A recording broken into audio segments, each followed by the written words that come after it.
Buenas tardes a todos. Bienvenido, Monseñor Freite Romero, aquí al Instituto.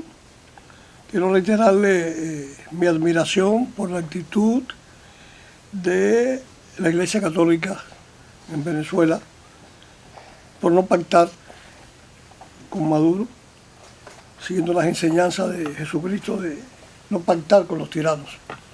La Iglesia Católica venezolana criticó desde el principio la imposición del socialismo del siglo XXI, primero con Chávez y después con Nicolás Maduro. Y esta imposición, que tenía y tiene el objetivo de eliminar cualquier tipo de discrepancia con la dictadura, la llamaron los comunistas el Plan Patria, que buscaba la construcción y la consolidación del Estado socialista, donde se eliminaría todo tipo de discrepancias, críticas o falta de apoyo a la revolución.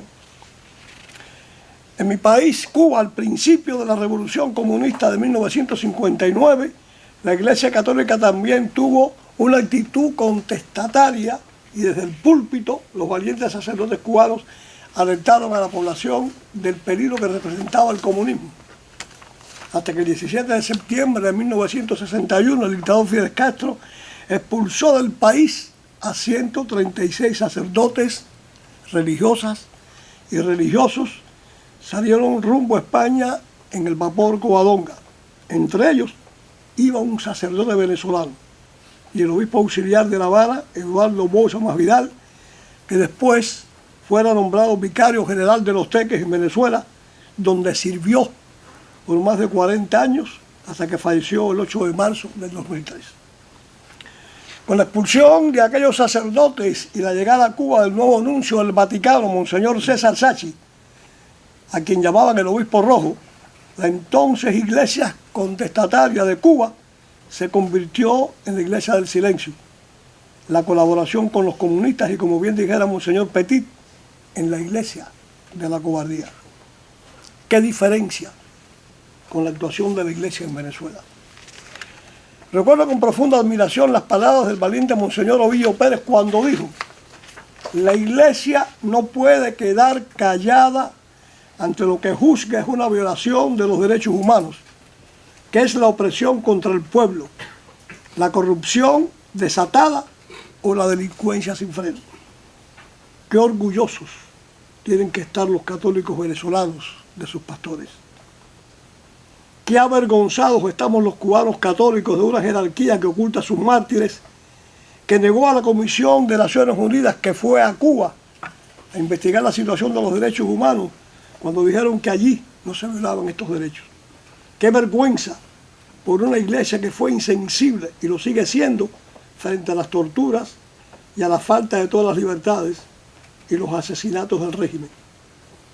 Mientras los jóvenes católicos morían frente al paredón de fusilamiento gritando «Viva Cristo Rey», Monseñor Sacchi, el nuncio apostólico, levantaba su copa brindando con Fidel Castro y declaraba que el dictador era un hombre de valores profundamente cristianos. Recientemente la Conferencia de Obispos Católicos de Cuba envió un mensaje de solidaridad a los obispos de Venezuela, asegurando que no estamos al margen del sufrimiento e incertidumbre que viven los venezolanos. Hipócritas, sepulcros blanqueados. Esa declaración cínica de una iglesia que ha estado al margen, de espaldas al sufrimiento de los católicos cubanos, que jamás levantó la voz para denunciar los campos de concentración y los trabajos forzados en la isla de Pinos, donde muchos católicos fueron asesinados, donde el padre Miguel Ángel Loredo recibió la golpiza más brutal que se le ha dado nunca a un preso político sin respetar su condición de sacerdote. Y cuando lo denunciamos y todavía estaba echando sangre por todos los orificios de su cuerpo y sin poder levantarse de su camastro allá en una celda en Isla de Pinos, el nuncio en Cuba, Monseñor César Sacchi, conociendo lo sucedido, se presentó a la televisión cubana para decir que el padre Miguel Ángel Loredo, a pesar de sus delitos contrarrevolucionarios, la revolución había sido muy generosa con él y lo tenían en una granja sembrando rabanitos y lechugas. Ahora, esa iglesia de la colaboración, que sabe el papel que Cuba juega en la situación actual de Venezuela, en un taimado apoyo a la dictadura de Maduro, le pide a la Iglesia venezolana que acepten el diálogo constructivo, el que ha estado pidiendo Maduro, y que respeten la Constitución de los comunistas, pero en una sola palabra, para denunciar los crímenes. Y para terminar, y demostrar la hipocresía del mensaje de solidaridad de la Iglesia cubana, basta recordar las palabras de Monseñor Juan de la Caridad García, actual arzobispo de La Habana, cuando en sustitución del tristemente célebre cardenal Jaime Ortega y Alamino, muchos se ilusionaron pensando que terminaría aquella colaboración con la dictadura que mantuvo su antecesor.